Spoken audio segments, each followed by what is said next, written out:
Hello, everybody, and welcome again to Keystone Film Review. We just saw Speak No Evil. Written by James Watkins, Christian Taftrup, and Maas Taftrup, based on the Danish and Dutch film of the same name, directed by James Watkins, starring James McAvoy, Mackenzie Davis, Scoot McNairy, Aisling Franciosi, Alex West Leffler, Dan Hugh, one of those, and others. This is, of course, as I alluded to, a remake of a Danish and Dutch film of the same name. It is about two families that meet in Italy on a vacation. One is from one country, one is from another country, and the Danish and Dutch one is from Denmark and the Netherlands. In this one, it's England and the US of A. And so things happen when the one couple, in this one, the USA couple, is invited to their farmhouse of the other couple, the English couple. When I heard they were remaking this, my first question was why. As with most international films, just see the international one first. And then I found out that one of the couples was going to be an American couple. And if you've seen the Danish and Dutch one, you know it wouldn't really work with an American couple. Maybe we'll get into that later. But yes, so I've seen the Danish and Dutch version. Glenn has not. So Glenn, let's get your thoughts out of the way first. Fuck the trailers, man. Yeah. Right in the butt. Yeah. No, I cannot. I pretty much emphasize this enough. Every time we watch a movie, is the trailers ruin everything, which is why I try not to watch them anymore. Which is why your ass doesn't get any more trailer reactions from us, other than us, well, mostly me, just being lazy. But yeah, man, that if the trailer didn't ruin most of it for a person who hasn't seen the original, pretty much you're like, oh, great. That's cool. I mean, it's not like you don't expect, good couple to come out after bad couple tried to kill good couple. But I mean, you'd like to not see the scenes that happen inside of said trailer. So we've seen this trailer at least 18 times. Every time we have to sit here and watch a movie, because that's just how long it's been playing. Yes. Almost every movie we've seen is playing that specific trailer. I haven't seen the Danish and Dutch film trailer. I just watched it blind, so I don't know how they advertise that one. But for those of you who have seen it, will know the American version trailer shows a major plot point that one would argue could be seen as a twist. It was certainly a twist for me going in blind. And even if you could see, you're like, damn. Yeah. How I saw that. So yeah, I agree. The trailer gives way too much away. But other than that, I kind of went into it with a little bit lower hopes because of how, the trailer gave me no hope. But I actually enjoyed it way more than I thought I would. Obviously, James McAvoy is just... I couldn't stop staring at his legs, man. His fucking legs were fit, his calves. I can appreciate a good leg muscle. His calves were hella toned. So was the rest of them. But, gee willikers. I mean, for a lot of the shots that were happening in the movie, you're like, that's literally the beast. That's literally just... Yeah, just out of split and glass. And you're putting him in here. Obviously, the personality wasn't there, except for when he was kind of just, like, hyping himself up. And you're like, okay, he's kind of pulling some beast out again. Maybe that was to attract, kind of that audience that really liked him in Split. And you kind of wanted to bring that I liked him in Split. I loved him in Split. Maybe he's kind of, like, trying to bring some of that audience into, like, maybe a new horror movie where they see him fucking jacked and kind of wired. Yeah. And they're just like, hell yeah, let's fucking do that. I don't know why I got nervous and this couple just passed us in a car. You get nervous every time someone pulls up. I just like to look at things. Yeah, he was fantastic. The whole personality dynamic between him and Kira, the Aisling Franciosi. That's the name. They were both great together. Obviously the other couple was too. What's her face? I don't recognize names anymore. It's really hard. The American? Mackenzie Davis? They made it really easy to not like her in this movie, for me. If you've seen the Danish one, you go a little easier on Yeah. her. But I could see why. At least in the first half, you're sitting there like, I actually can't, because obviously you know that the English couple, that's you too. It's a Nice, I fly, saw yeah. it. Or a bug of some kind. Yeah, he's right here. It's a little mosquito. Oh yeah, kill it. Ugh, the corpse just went flying. Obviously, the English couple's a bad couple, but if you're kind of just watching the movie and you're not trying to, if you turn your brain off a little bit, you do not like the fucking American chick at all, and she does not make it easy to like her. She's very like uptight, she's very protective, and just like coddling of her kid and everything, and just like, you just gotta relax, please relax. Maybe for me. There's a lot of people that are like that. So. It's a little different when you're a parent. Like, I think she took it too far, but I understand where she's coming from. Yeah. And not to throw the I'm a parent thing. No, I mean, it's a whole different perspective. Yeah, I get it. But like, I do agree she could have let loose a little bit more, but I didn't hate her because of it. But, I mean, there's other aspects, too, that made it... I don't want to throw out her whole personality, like, so you guys would be like, oh, well, now I know exactly... how long are her nails, Glenn? 2 inches. 2-inch nails, man. Instead of 9-inch. Anyway, yeah, they made it very hard for me to not like her. And then they kind of give more reason even further, and then they kind of explain why she's kind of like that more so, and I'm like, okay, I eased off a bit. But everybody in the movie itself was really good.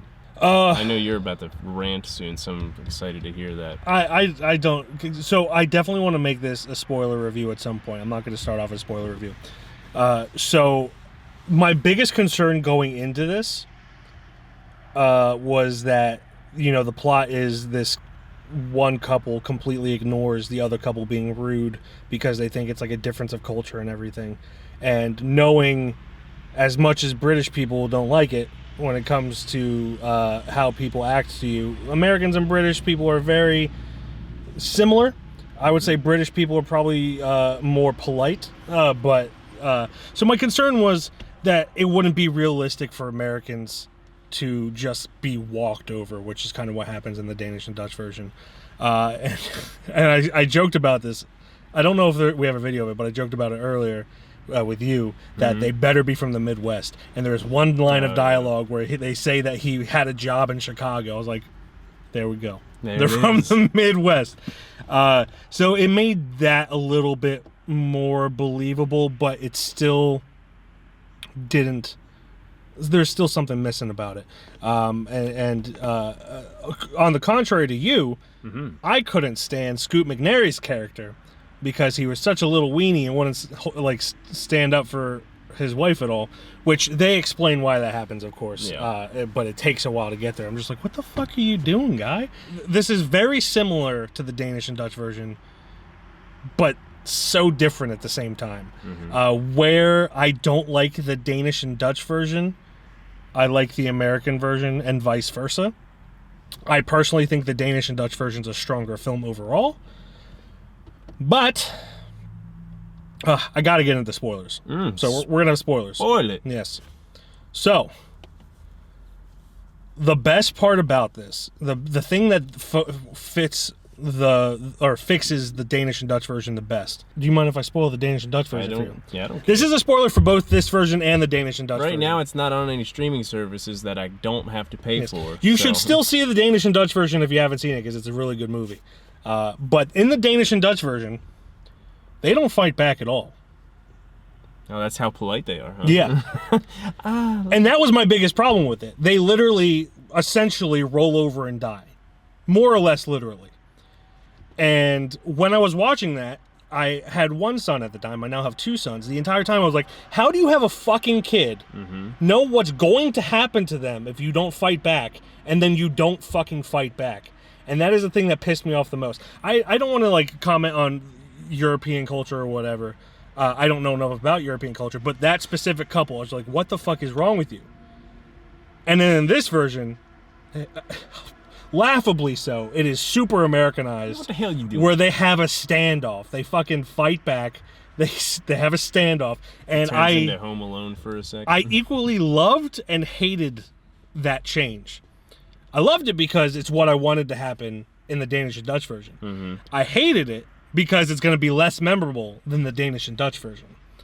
And it's just, it becomes a standard action horror thriller movie in the last 20, 30 minutes in this version, whereas in the Danish and Dutch version, it is fucking psychological. Yes, it pissed me off, but I will remember that fucking ending for the rest of my life.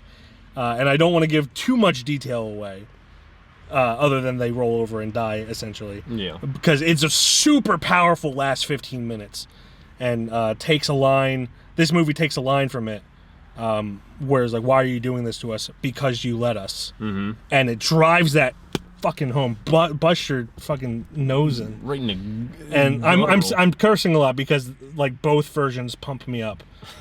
But this version could not have been more American if a American flag and a bald eagle flew at some point.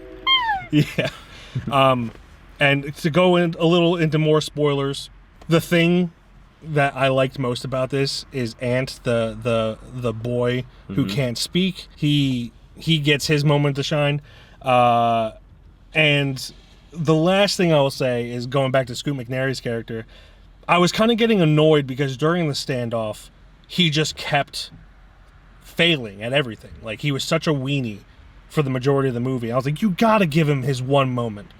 And especially since they made it such a prominent thing about how he has to try to win at everything. Yes. And then he continued to not win at all. Yes. But it was also just like, I loved how powerful they made Mackenzie Davis's character. She was a fucking badass. But with Scoot McNairy, I was like, okay, you're going too far the other way. Like, you gotta meet in the middle. And then he does have his moment. It's makes sense for the character, not as powerful as maybe, I would have liked, but I do like what they did to have his character finally like stand up to what was happening and everything. Right. But yeah, so his character was frustrating, but I get it. Like I said, it improves on the Danish version, but also, what's the opposite of improves? Fails. Yeah. Where the Dutch version was great. So yeah, I kind of enjoyed this about the same. It's different enough of a movie where I can kind of separate the two. But at the same time, I feel like it wasn't needed. But with thinking it wasn't needed going in, it impressed me, I guess you could say. Yeah. I really liked the act between the British couple and just how convincing they were for a while. And then I'm sitting there, I'm like, they're making me feel like I'm on their side, but I know how this is going to end, and it's not great. Being an introvert, I would have said immediately no to them. Yeah. Like, I would not have gone to their house. Well, no, like even in Italy, I would have been like, "Oh, we're fine, thank you. Yeah. Your energy is too high up there for me. Like, calm down." But yeah, I get what you're saying. Where like they are really good at persuading. Let's get a coffee date first before I come to your house, I guess. Yeah. But yeah, I surprisingly I enjoyed it more than I thought I would. Obviously, James McAvoy brings it right on home. Love to see him in more that isn't kind of just horror lately. Yeah. Or psychological stuff. But yeah, had a time. Yeah. Ratings? I'm fighting myself here between a 3 and a 3.5, to be honest. Okay. I think it's pulling more towards 3.5, actually. I enjoyed it a lot. Kind of surprised. I gave the original a 3.5. And would have been a 4 if it didn't make me so goddamn angry. But like in a good way, it made me angry. Like, I hate that I love that movie and love that I hate it. Grr. Grr. It's a good movie. It's a really good movie. Everyone should watch it. But yeah, I mean, I think this is equal with it. I still think people should watch the original just because I think everyone should watch where something came from first. So I would if you haven't seen either, I would prioritize the Danish Dutch version over this one. Especially that ending. it haunts me to this day. But yeah, I'm going to give it a 3.5. Did you give it 3.5 as well? Yeah, I did. 2 3.5. Parajang. Which if you multiply by 2 to get to 10, it's a 7. So it's a 70. It's a C. Ooh. No, 7's pretty good for a movie. Yeah. So, if you saw Speak No Evil, which version did you see? Did you see both? Which one do you like more? Can't wait to see the Tell sequels. us your thoughts down below. That ending of the Danish Dutch version. Ooh. Why'd you lay over there? Yes. USA! USA! USA! USA! Rock, flag, and eagle!